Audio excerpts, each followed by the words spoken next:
మొదటిసారిగా నొప్పొస్తుందండి. నొప్పొచ్చిన రోజు రాత్రంతా ఏడుస్తూనే ఉంటారు పాపం. అది తల్లిదండ్రులకు వస్తే గానీ తెలీదు. ఆ పన్ను నొప్పి ఇంత సివియర్‌గా ఉంటుందని జెప్పి. లేదులే కాసేపైనా పడుకుంటాడులే అని మనం పడుకోబెట్టేస్తాం. కానీ రాత్రంతా పాపం వాళ్ళు దొర్లుతూనే ఉంటారన్నమాట నొప్పికి. ఎంత నొప్పొస్తుందంటే పన్ను నొప్పి అనేది అది నొప్పి వచ్చిన వాళ్ళకే తెలుస్తుంది. రాని వాళ్ళకి తెలీదసలు. వచ్చిన తర్వాత ఫస్ట్ ఆ నొప్పితో మొదలవుతుంది. తర్వాత ఇన్ఫెక్ట్ అయితే ఆ పన్ను వాయటము, బొగ్గలు వాయటము, మూతి వాయటము, అక్కడితో స్కూల్ ఆగాలి. ఎడ్యుకేషన్ దెబ్బతింటుంది. ఇద్దరు పేరెంట్స్ వర్కింగ్ అయితే ఒక పేరెంట్ ఇంట్లో ఉండాల్సిందే. ఎందుకంటే వాళ్ళని చూసుకోవాలి. చైల్డ్ రాత్రంతా బాధపడుతున్నాడు. ఇట్లా వదిలేసి మనం ఉద్యోగానికి నేను పోతాం. సో ఇదొకటి. తినాల్సిన ఫుడ్ తినలేకపోవటము. ఇక్కడ నుంచి ఒకటి మొదలవుతుంది అనమాట. కొన్ని రోజుల తర్వాత నొప్పి తగ్గిపోతుంది. కానీ మళ్ళీ మొదలవుతుంది ఎప్పుడో ఒకసారి.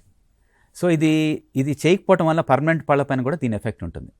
సో ఇవన్నీ కూడా జరిగిపోతూ ఉంటాయన్నమాట. ఎంత టైం డిలే చేసేవాడు దాని ఎఫెక్ట్స్ అంత సివియర్గా ఉండిపోతూ వస్తాయి.